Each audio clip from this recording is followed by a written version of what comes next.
What's the difference between an omniscient narrator and third person limited?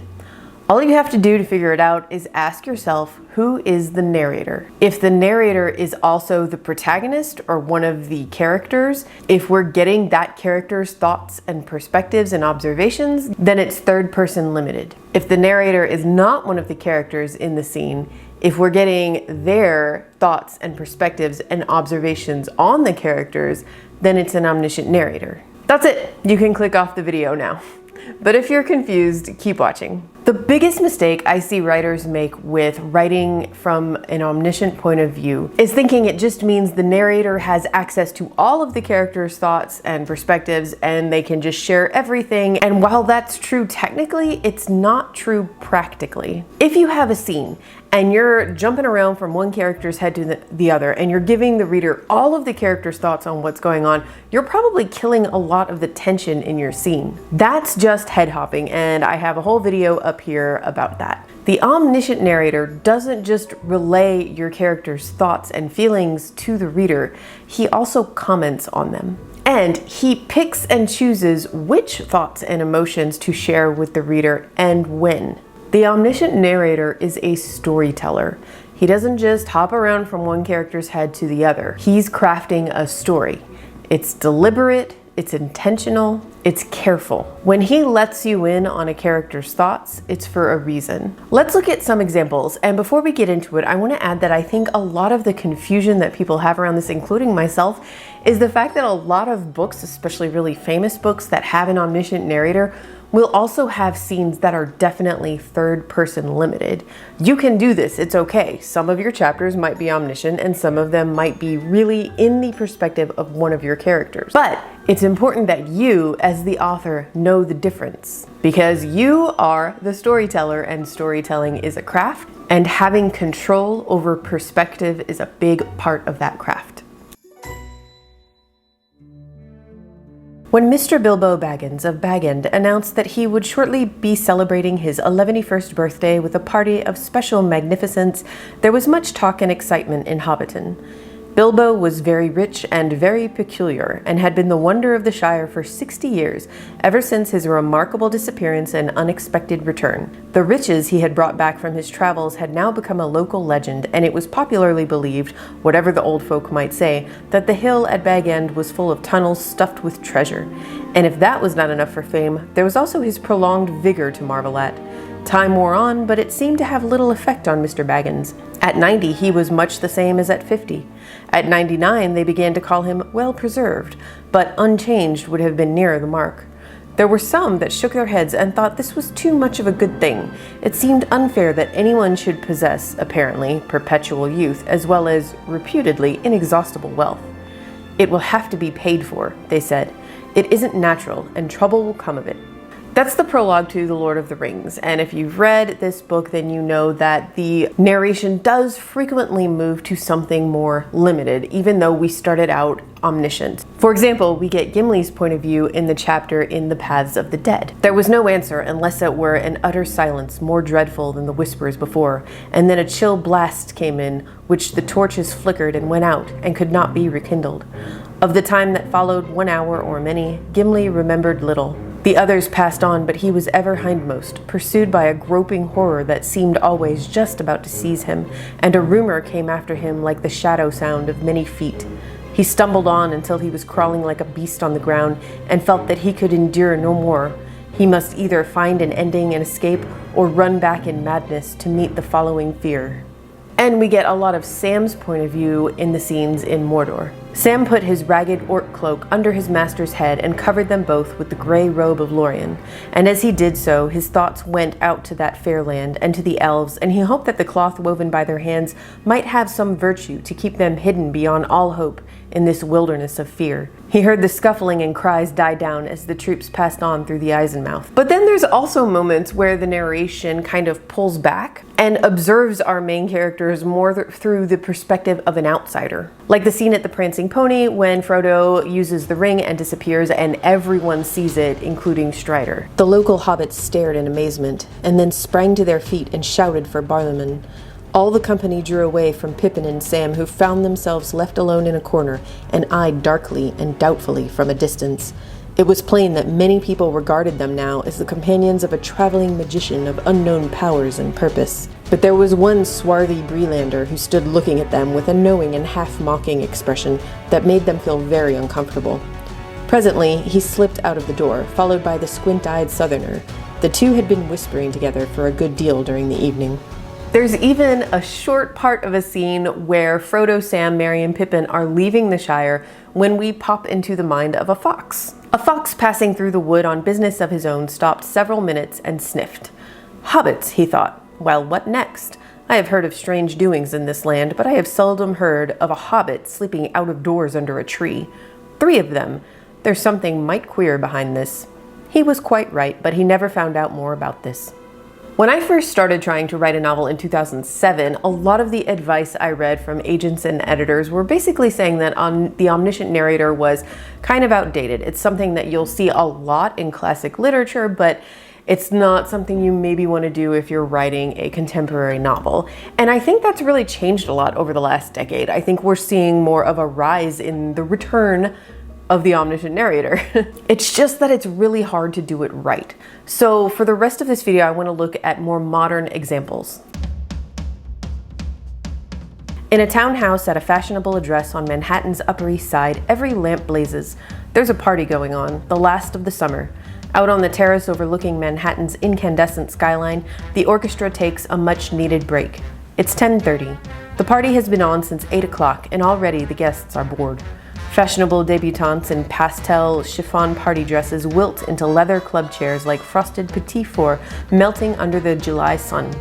A cocky Princeton sophomore wants his friends to head down to Greenwich Village with him, to a speakeasy he heard about from a friend of a friend. The hostess, a pretty and spoiled young thing, notes her guest's restlessness with a sense of alarm.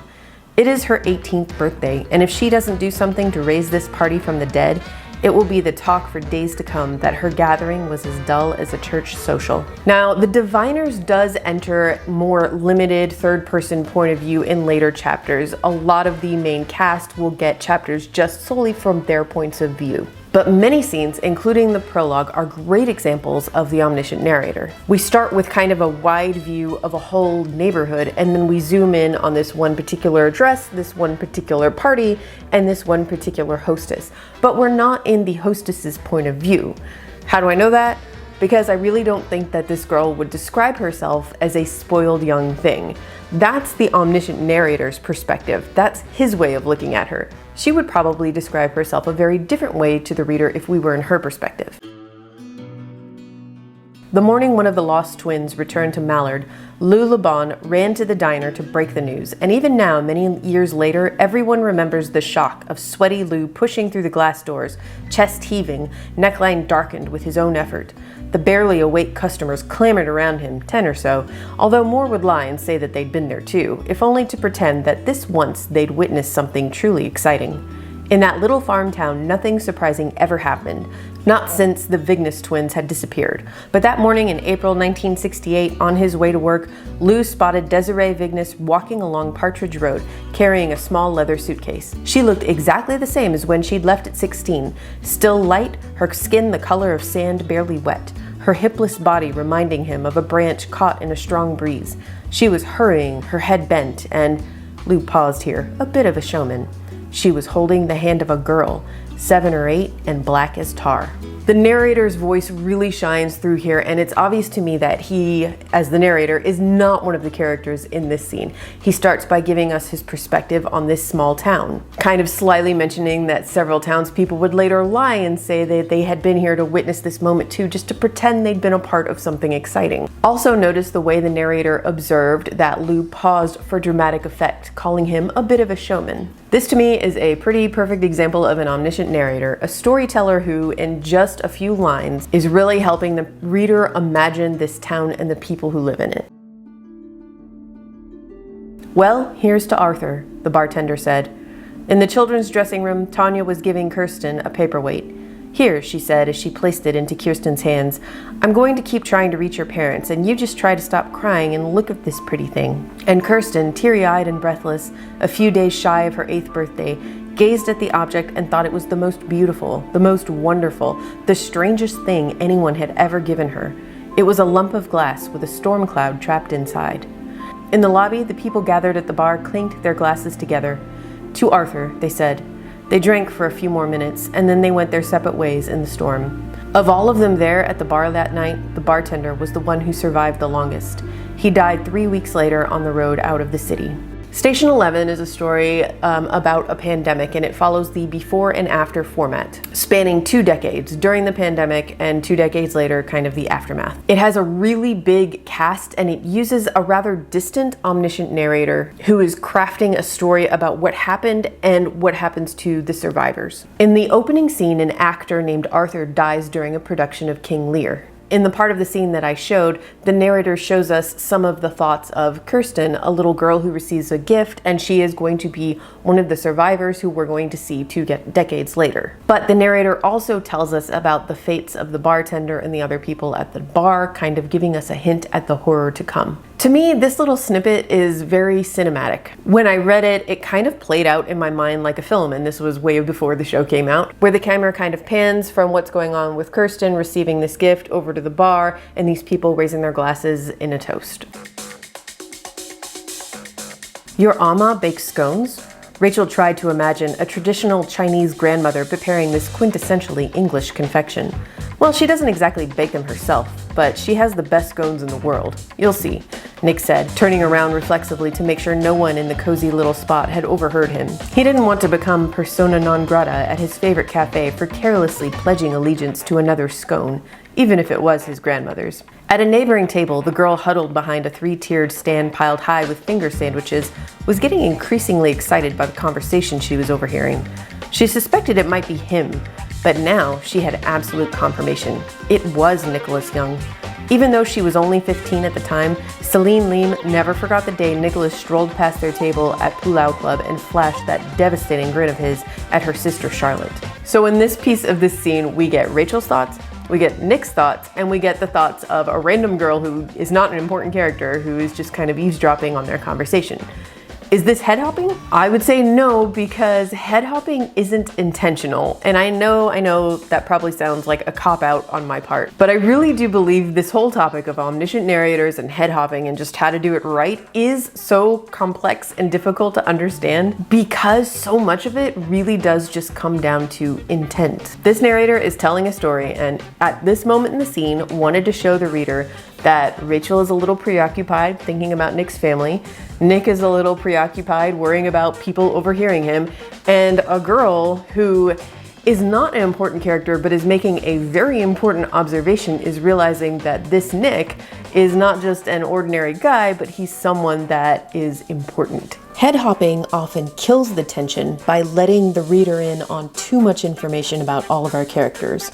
In this case, the narrator has created tension by letting the reader in on the fact that Nick is somebody with a capital S and his fiancée doesn't know it.